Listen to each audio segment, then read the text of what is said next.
Hello everyone. Welcome back to my channel Gyanoday the learning, जहां आपको दी जाती है जनरल स्टडीज सब्जेक्ट की संपूर्ण जानकारी। तो आज का वीडियो आप लोगों के लिए बहुत ही ज़्यादा इम्पॉर्टेंट होने वाला है, क्योंकि आज के वीडियो में हम मॉडर्न हिस्ट्री के अंतर्गत आने वाला एक मोस्ट इम्पॉर्टेंट चैप्टर को कवर करने वाले हैं, जो कि है भारत में क्रांतिकारी आंदोलन। तो मॉडर्न हिस्ट्री का ये बहुत ही ज़्यादा इम्पोर्टेंट चैप्टर है। यहाँ से सभी एग्जाम्स में सवाल बनते हैं। तो इस वीडियो में हम कवर करने वाले हैं हिंदुस्तान रिपब्लिकन आर्मी, काकोरी षड्यंत्र, हिंदुस्तान रिपब्लिकन सोशलिस्ट आर्मी और सेंट्रल असेंबली बमबारी। इन चारों के बारे में हम इस वीडियो में कवर करने वाले हैं, वो भी फुल एक्सप्लेनेशन के साथ, और साथ में हम कुछ एमसीक्यूज भी देखेंगे। तो लास्ट वीडियो में मैंने कवर किया था मित्र मेला, अभिनव भारत, नासिक षड्यंत्र केस। आज के वीडियो में हम कवर करने वाले हैं हिंदुस्तान रिपब्लिकन आर्मी, काकोरी कांड, Hindustan Republican socialist army, army ने यहाँ पर एसोसिएशन होगा, और नौजवान भारत सभा। तो आज हम इस चार टॉपिक को कवर करने वाले हैं डिटेल में। तो वीडियो को बिना स्किप किए देखें, ताकि आप अपने एग्जाम में बहुत ही बेहतर परफॉर्म कर सकें। और इस वीडियो के बाहर आपके एग्जाम में कोई सवाल नहीं आएगा अगर इस टॉपिक से पूछा जाएगा तो चलिए हम स्टार्ट करते हैं आज का ये मोस्ट इम्पॉर्टेंट वीडियो। तो सबसे पहले हम देखते हैं हिंदुस्तान रिपब्लिकन आर्मी। इसका शॉर्ट नेम HRA है, HRA। तो भारत को ब्रिटिश शासन से मुक्त करने के लिए भारत में दो प्रकार के आंदोलन चल रहे थे। एक तो गांधीवादी आंदोलन और दूसरा क्रांतिकारी आंदोलन। क्रांतिकारी आंदोलन के अंतर्गत आने वाला ही एक संगठन था जिसका नाम था हिंदुस्तान रिपब्लिकन आर्मी। इसका जो गठन किया गया, इसके पीछे उद्देश्य क्या था? तो सशस्त्र संघर्ष के माध्यम से ब्रिटिश राज को समाप्त कर स्वतंत्रता पाना इसका उद्देश्य था। इसका गठन हुआ था अक्टूबर 1924 में। कहाँ पर हुआ था? तो कानपुर में हुआ था। इसके संस्थापक में कौन कौन है देखते हैं। तो चार व्यक्ति हैं: राम प्रसाद बिस्मिल, सचिंद्रनाथ बख्शी, जोगेंद्र चंद्र चटर्जी और अशफाक उल्लाह खान। संस्थापक के अलावा अगर अन्य सदस्य को देखें तो उसमें है चंद्रशेखर आजाद, भगत सिंह और सचिंद्रनाथ सान्याल। इसमें जो ये नाम है सचिंद्रनाथ सान्याल का, ये अध्यक्ष के रूप में कार्य कर रहे थे इस संगठन के।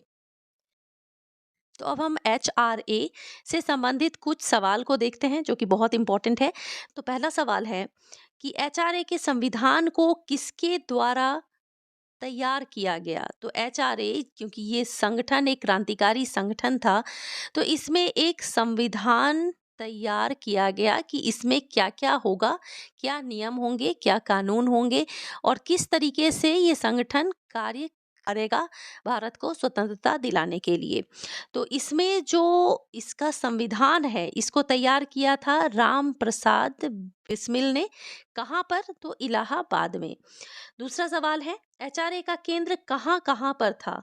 तो इलाहाबाद में, कानपुर, आगरा, लखनऊ, वाराणसी, सहारनपुर और शाहजहांपुर, इन सभी स्थानों पर इसका केंद्र था। तीसरा सवाल है इसकी बम निर्माण का कार्य कहाँ होता था? तो दो स्थान पर होता था, कलकत्ता और देवगढ़। अगला सवाल है HRA पार्टी के किस सदस्य द्वारा क्रांतिकारी नाम का एक घोषणा पत्र लिखा गया? तो सचिंद्रनाथ सान्याल के द्वारा क्रांतिकारी नाम का एक घोषणा पत्र जारी किया गया। अब इस घोषणा पत्र में क्या क्या शामिल था, ये जानना आपके लिए इम्पोर्टेंट है। तो इसमें क्या क्या था? पहला है देश के युवाओं को शामिल करना।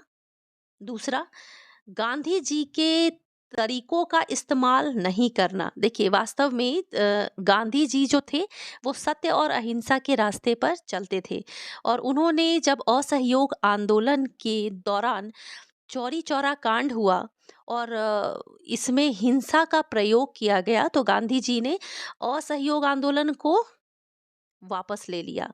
और इसी वजह से एचआरए संगठन, उस वक्त एचआरए संगठन की स्थापना का मुख्य कारण यही था कि वो गांधी जी के तरीकों का इस्तेमाल ना करके और वो क्रांतिकारी रुख अपनाना चाहते थे ब्रिटिशर्स के खिलाफ। तीसरा है कि ब्रिटिश शासन को उखाड़ फेंकना, और चौथा है सार्वभौमिक मताधिकार की मांग। तो ये चार बातें शामिल थी क्रांतिकारी नाम के घोषणा पत्र में। अगला सवाल है कि 1924-25 में एचआरए में कौन शामिल हुए थे? तो तीन मुख्य क्रांतिकारी शामिल हुए थे। उसमें सबसे इम्पोर्टेंट है भगत सिंह, फिर सुखदेव और उसके बाद राजगुरु। ये तीन व्यक्ति 1924-25 में इसमें शामिल हुए थे। अब इसके बाद हम देखते हैं कि हिंदुस्तान रिपब्लिकन आर्मी की क्या-क्या गतिविधियां रही। तो इस संगठन का मुख्य रूप से क्या-क्या काम था? तो इसमें पहला है डकैती और छापेमारी। तो अपने संगठन को सुचारू रूप से चलाने के लिए पर्याप्त धन की कमी के कारण ये लोग डकैती और छापेमारी किया करते थे। दूसरा है प्रसिद्ध काकोरी षड्यंत्र। ये हम आगे देखेंगे कि क्या था काकोरी षड्यंत्र। इसके बाद इन्होंने एक मोस्ट इम्पोर्टेंट और भी काम किया था, जो कि था सेंट्रल असेंबली बमबारी।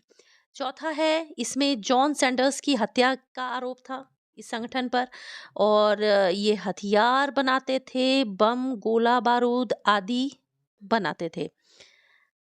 तो ये जितने भी कार्य हैं ये एचआरए के द्वारा किया गया था।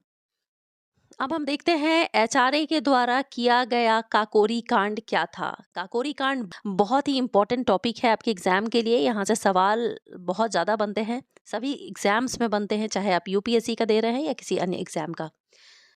यहाँ पर है हिंदुस्तान रिपब्लिकन आर्मी पार्टी के सदस्यों ने सरकारी धन ले जा रही एक पैसेंजर ट्रेन को लूट लिया था। क्योंकि इनके पास धन की कमी होती थी, तो इनके पास रास्ता क्या था? सरकारी धन को लूटना। तो ये एक प्रकार की डकैती हुई। अब इसमें कुछ निर्दोष की मृत्यु भी हुई। अब इस कांड को करने में किन किन का हाथ था? तो उसमें शामिल थे राम प्रसाद बिस्मिल, अशफाक उल्ला खान, ठाकुर रोशन सिंह, चंद्रशेखर आजाद और राजेंद्र लाहिरी। इन सभी लोगों ने मिलकर इस घटना को अंजाम दिया और इसी लूट को काकोरी कांड कहा गया।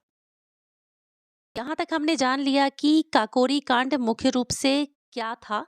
अब हम इससे संबंधित कुछ मोस्ट इम्पोर्टेंट सवालों को देखते हैं। देखिए, काकोरी कांड जो है, आप जब आधुनिक भारत का इतिहास चैप्टर आप देखते हैं तो उसमें इसका नाम है काकोरी कांड।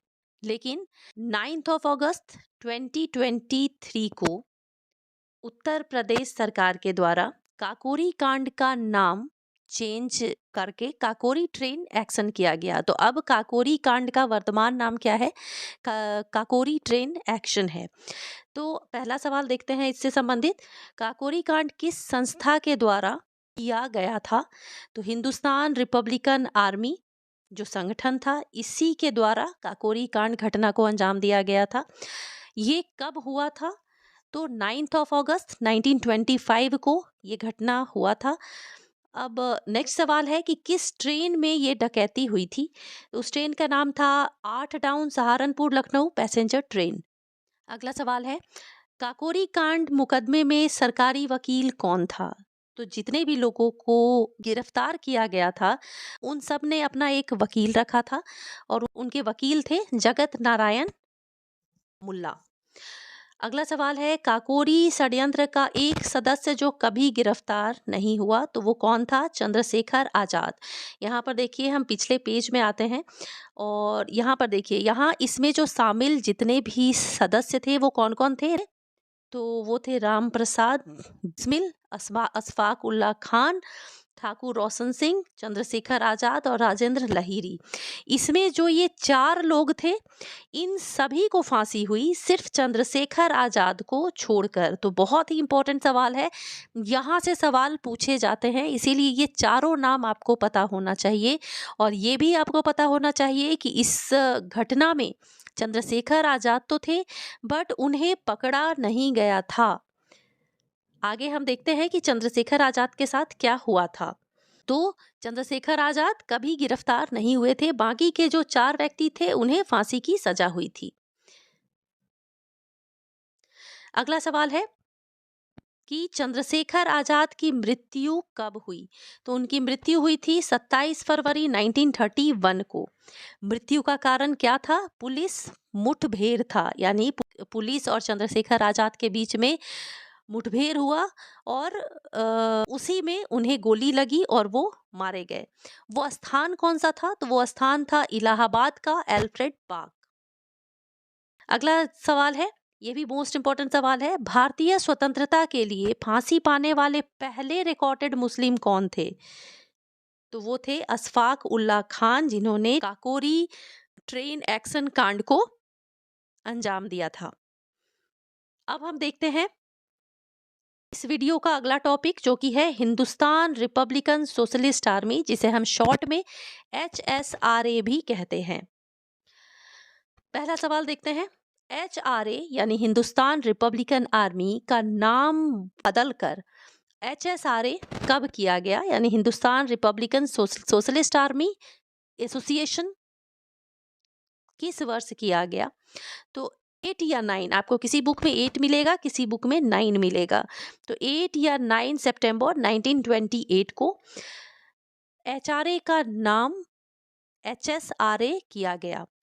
कहाँ पर किया गया? तो इसको दिल्ली के फिरोज शाह कोटला मैदान में एक गुप्त बैठक हुई।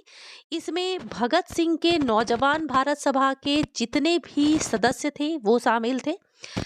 भगत सिंह का नौजवान भारत सभा का स्थापना कब हुआ था? तो 1926 में। और इन सब की सहमति से HRA का नाम HSRA किया गया। अगला सवाल है, HSRA की स्थापना का उद्देश्य क्या था? तो समाजवादी गणतंत्रवादी समाज की स्थापना करना। अगला सवाल है, HSRA की सबसे प्रमुख क्रांतिकारी गतिविधि क्या थी? यानी अब तक जितनी भी घटनाएं हुई थी वो HRA के द्वारा किया गया था, लेकिन जब ये संगठन का नाम चेंज किया गया उसके बाद की प्रमुख गतिविधि क्या थी? तो वो थी जॉन सैंडर्स की हत्या। अब ये जॉन सैंडर्स की हत्या क्या था और क्यों किया गया था और क्या है इससे संबंधित फैक्ट, उसे हम देखते हैं। तो देखिए, 1928 में साइमन कमीशन का विरोध लाला लाजपत राय के द्वारा और अन्य बहुत सारे लोगों के द्वारा किया जा रहा था, जिसमें उनके ऊपर लाठी चार्ज किया गया। किसके आदेश पर? तो एक ब्रिटिश अधिकारी थे जिनका नाम था जेम्स ए स्कॉट। उन्हीं के आदेश पर लाला लाजपत राय पर लाठी चार्ज किया गया और वो लाठी चार्ज बहुत ही ज्यादा मात्रा में हुआ उनके ऊपर, जिसके वजह से लाला लाजपत राय की मृत्यु हो गई। 63 इयर्स के एज में उनकी मृत्यु हो गई। और इसी वजह से जितने भी क्रांतिकारी थे, खास करके भगत सिंह और उनके साथी, उन लोगों ने ये ठाना कि हम इसका बदला लेंगे।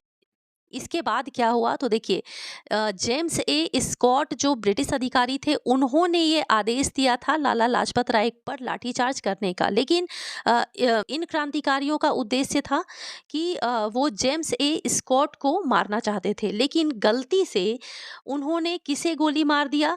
तो जॉन सैंडर्स को गोली मार दिया। जॉन सैंडर्स कौन थे? वो एक पुलिस अधिकारी थे। जॉन सैंडर्स थे एक पुलिस अधिकारी।